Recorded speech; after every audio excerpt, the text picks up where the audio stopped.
Children, example 41 out here. There is lots of work in this question. Very important. If it comes, can be asked for 6 marks. Okay. So, like you had to integrate under root of cot x plus under root of tan x. Now, children, integration becomes challenging in a way because, see, as you can see, there are certain questions out here. There are certain tricks for doing those questions. So, you have got to kind of learn them. Okay, you've got to repeatedly, you'll have to practice that, and you'll have to also memorize that how this question has to be done. And if there are some other tricks you try to solve it with, it is just not possible, you'll get all stuck. तो आप पूरी मेहनत करोगे, अंत में कुछ नहीं होगा.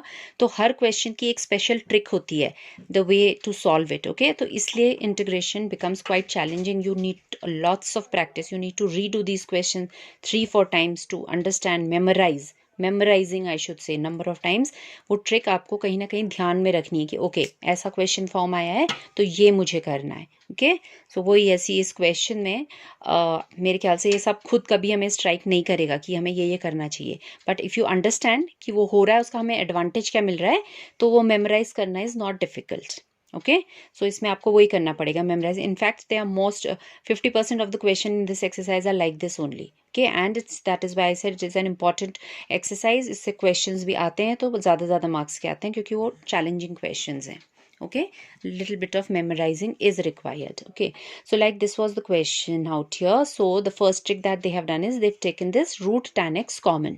Okay, अब वो हमें खुद लर्न करते जाना है, देखते जाना है कि ये करने का मुझे एडवांटेज क्या हो रहा है, ये मैंने क्यों किया. Don't try to think it that way. या मैं कुछ और करूं, don't ever try to think it that way. Okay, बस ये समझो कि ओके ये किया तो इसका ये एडवांटेज हुआ. ओके, मुझे ऐसा करना है.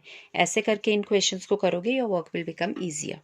Alright, so हमने यहाँ से tan x common लिया. So when I take tan x common means I'll have to divide this function also by tan x. Okay, जो हम कॉमन लेते हैं दूसरे वाला से अगर नहीं है वो फैक्टर तो यहाँ डिवाइड करना पड़ता है, बिकॉज जब आप इसे अंदर मल्टीप्लाई करोगे यहाँ आएगा tan x एंड यहाँ का वो tan x बैलेंस होना चाहिए, and you should get only root cot x. Okay, so whichever way you understand. So taking root tan x common from both of these, this would be divided by tan x, and that tan x when it will come to the numerator will become cot x. Reciprocal of tan is cot. So cot x root cot x का square हो जाएगा, तो square and root balance होके यहाँ पे खाली cot x बच गया. Fine, so that step is fine. Then after that उसके बाद कोई प्रॉब्लम नहीं है. जब भी आपको फंक्शन ऑफ फंक्शन दिखे तो ऑटोमेटिक है कि आपको अंदर वाले को सब्स्टिट्यूट करना है, अपना वेरिएबल बनाना है. ओके, बिकॉज कॉम्पोजिशन के लिए इंटीग्रेशन में कोई रूल नहीं है इंटीग्रेशन का. So as I have told you कि जब भी फंक्शन ऑफ फंक्शन दिखता है तो जो अंदर वाला फंक्शन होता है जिसका कॉम्पोजिशन हुआ होता है उसको हम टी रख लेते हैं. अभी यहाँ पे उसने टी स्क्वायर रखा है बिकॉज रूट कैंसिल करेगा तो it will be better. Okay, otherwise फिर वही बात रह जाएगी. ओके, वेरिएबल एंड उसका एक फंक्शन आ जाएगा. So rather than T they have taken tan x as t square. वो आपको याद रखना है. Now if tan x is t square, then differentiating derivative of tan is, substitution करोगे derivative भी change होगा. So sec square x dx would be replaced by 2t dt. Fine, इसको हमने differentiate किया both the sides. Now we had dx in hand, तो उसने dx को function बना लिया है. ये सेक्स स्क्वायर को भी इधर ले आया है, तो we already had 2t dt, एंड ये सेक्स स्क्वायर x जो डिनोमिनेटर में आएगा उसे हम आइडेंटिटी से रिप्लेस कर लेंगे. Sec square x is 1 plus tan square x, क्योंकि हमारे पास सब्स्टिट्यूशन tan x का था तो हमें सब चीज़ tan के टर्म्स में लिखनी पड़ेगी. So this sec square x which has come to denominator here has been replaced by identity 1 plus tan square theta. Okay, so it would become tan x आपका t स्क्वायर था तो tan square t to the power of 4 हो जाएगा. Right, तो अब ये substitution हमने किया. So this was t, we had as per our substitution we had set tan x is t square, तो स्क्वायर एंड रूट कैंसिल हो गया तो यहाँ आया t खाली tan x का. Okay, then 1 plus cot x, 1 plus cot is 1 upon tan, क्योंकि हमारे पास tan x t के टर्म्स में था, तो cot x is 1 upon tan x which is 1 upon t square. Okay, तो ये आ गया हमारा एक्सप्रेशन. देन dx ये हमने पूरा यहाँ बनाया था 2t 1 plus t to the power of 4 dt. ये ऐसा आ जाएगा automatically. Right, now what is happening here is your t into t square, and in denominator also you have t square if you take LCM after that. So this t square and t square balanced. ये 2 हमारा scalar था, बाहर आ गया. LCM लोगे तो ये बन जाएगा t square plus 1, and denominator में already t to the power of 4 plus 1 था.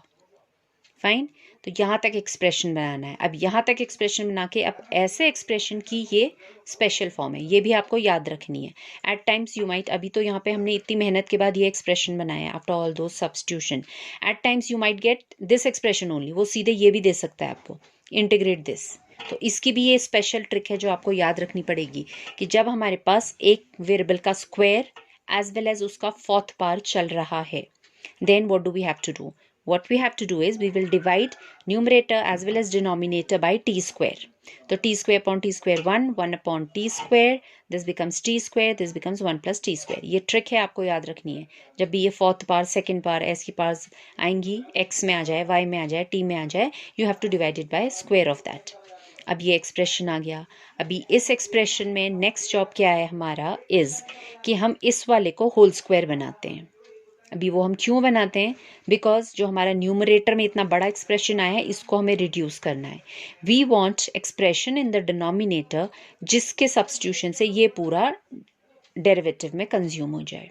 ओके तो उसके लिए क्या करना है, that if you have a plus sign out here, you will either have 1 minus 1 upon t square or as you have 1 plus 1 upon t square.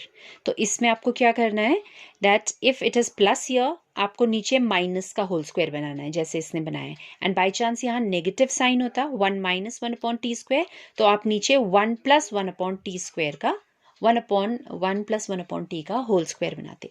Okay ये sign alternate होने हैं बस, that is what you have to keep in mind, not ये यहाँ whole square बनाने में। ऊपर positive है तो यहाँ आप नेगेटिव का होल स्क्वायर बनाओगे, ऊपर नेगेटिव होगा तो यहाँ पॉजिटिव का होल स्क्वायर बनाओगे। अब वो क्यों, वो इसलिए because we know that this will become t to the power of -1, so when you differentiate that will become minus minus and derivative में साइन पॉजिटिव हो जाएगा। जो भी साइन यहाँ पे होगा उसका ऑपोजिट साइन डेरिवेटिव में आएगा बिकॉज ये पार आपकी नेगेटिव में जाएगी। Okay so that's the logic. So now अच्छा ये होल स्क्वायर बनाना, तो I hope all of you know this will correspond to your a square plus your b will be 1 upon t and then you will do +2 and -2। Okay तो +2 -2 तो होना ही है।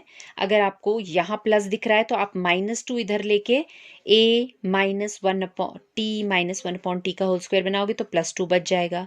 And अगर यहाँ माइनस होता तो आप +2 यहाँ एडजस्ट करते तो फिर ये t प्लस 1 अपॉन टी का होल स्क्वायर बनता। Okay T square plus 1 upon T square -2 into T into 1 upon T, तो वो t और t तो कैंसिल हो जा रहे हैं आपके, राइट। ओके एंड फिर यहाँ -2 बचता in case they would have been negative here. So I am dealing with both because हो सकता है एज आई टोल्ड यू कि कभी ऐसा फंक्शन ही दे दें वो आपको। Okay in that can also happen. Fine so now we will put once again this as a third variable y, theta कुछ भी रखो। ओके सो इसका डेरिवेटिव 1 ये आ गया and इसका derivative this will become t to the power of -1, so that will become minus minus will make this positive t to the power of -2 which becomes 1 upon t square। तो अब ये देखो ये जो पूरा एक्सप्रेशन आ गया है इसके सब्स्टिट्यूशन से, ये पूरा आपके पास न्यूमरेटर में है तो ये पूरा dy से रिप्लेस हो गया अब। ओके एंड ये सिंपली बन गया variable square and a constant square. So finally now we have a function in integrable form जिसका इंटीग्रल मुझे आता है। ओके तो our ultimate aim is to keep changing the form till we get an expression जिसको मैं integrate कर सकती हूँ, जिसका integral simple है, जिसका मुझे आता है, right? So we've got this form out here which is tan inverse का form. Okay 1 upon a square plus x square is 1 upon a tan inverse of x upon a, ये form था, right? So y square and so your a becomes √2। Okay 2 था तो √2 का square करोगे आप वो form match करने के लिए। So there was 2 already here, 1 upon √2 इधर आएगा तो वो √2 ने इसे बैलेंस करके √2 न्यूमरेटर में आ गया, tan inverse of 1 upon √2 y upon √2 plus constant of integration has to come there. Okay so √2 tan inverse, अब you'll have to put back, हम y के टर्म्स में आंसर नहीं देंगे, हमें तो आंसर x के टर्म्स में देना है, क्वेश्चन x था तो उसने पहले y का इक्विवेलेंट रख दिया है, y was t -1 upon t। अभी वो t क्या था, t रख देंगे हम, t हमारा था √(x). ओके सो पहले एलसीएम ले लिया, t square -1 and whatever and then you put back t as √ tan x, so t square would be tan x -1 and that would be your answer। Okay so Lots of work there and very important question as I told you कि इतना सारा काम है तो if it comes ये 6 marks इसमें miscellaneous में आपके सारे examples they are worth 6 marks and they are likely to be asked in your final board examination one or the other question 4-5 limited questions हैं सबकी अपनी एक unique style है so all of them are very important so make sure you understand you practice them over and over again and they are well thoroughly prepared